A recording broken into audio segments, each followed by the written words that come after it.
2 दिवसामध्ये याच्या संदर्भातली स्पष्टता येऊ शकेल की काढलेल्या या संबंध आदेशाच्यामुळे नेमकं काय काय स्थिती मराठा समाजाला आरक्षण मिळण्याच्या संदर्भामध्ये होती आहे याचा अंदाज आल्याच्यानंतर मग त्या बाबतीमधलं मत करता येईल. भुजबळांच्या नाराजीनंतर पक्षामध्ये नाही, पक्षाची भूमिका पहिल्यापासून वारंवार पक्षाचा अध्यक्ष म्हणून मी स्पष्ट करत आलो की मराठा समाजाला आरक्षण मिळालं पाहिजे. ते आरक्षण त्यांना देत असताना ओबीसीच्या आरक्षणाला धक्का लागता कामा नये पक्षाची भूमिका आहे.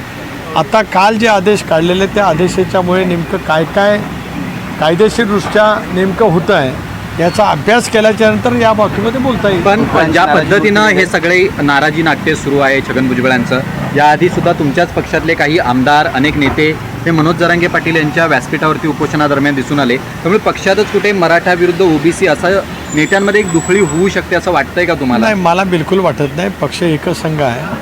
शेवटी प्रत्येक सहकार्याला मंत्री असतील, विधानसभा सदस्य असतील, जी काही मतं असतात त्या पद्धतीने ते मत त्या ठिकाणी व्यक्त होत असतं. परंतु पक्षपातीवरती ज्यावेळेला आम्ही बसू त्यावेळेला या संदर्भातली चर्चा नक्की त्या ठिकाणी आम्ही करू. पक्षामध्ये या विषयावरती मतभेद असण्याचं काही कारण नाही, कारण पक्षाची ही भूमिका आहे की मराठा समाजाला आरक्षण मिळालं पाहिजे, ओबीसीच्या आरक्षणाला धक्का न लागता. आता मी वारंवार मगातपासून हेच आपल्याला जो स्पष्ट करतो आहे की काल काढलेल्या आदेशाच्यामुळे नेमका काय इम्पॅक्ट होतो आहे त्याचा अभ्यास करण्यासाठी काय कालावधी जाऊ शकेल. तो झाल्याच्यानंतर त्या संदर्भातली भूमिका मी पक्षाचा अध्यक्ष म्हणून जरूर मांडेन.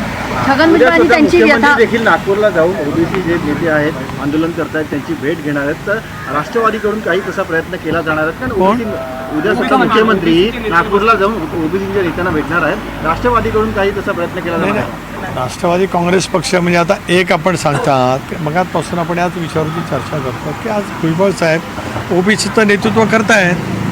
त्यामुळे आता काय वेगळं आता त्याच्याबद्दलचं काय वेगळं हे जी काय याच्यातली प्रक्रिया आहे ती प्रक्रिया त्या माध्यमातून सुरूच आहे. भुजबळांनी त्यांची नाराजी जी आहे ती पक्षासमोर मांडलेली आहे का? केली जाणार आहे का? कारण नाराजगी म्हणजे मी आपल्याला तेच वारंवार मगापासून सांगतो आहे की भुजबळ साहेब असतील किंवा आम्ही सगळेजण असू या संदर्भामध्ये नेमका काय इम्पॅक्ट होणार आहे याचा असेसमेंट घ्यायला 1-2 दिवसाचा कालावधी लागेल.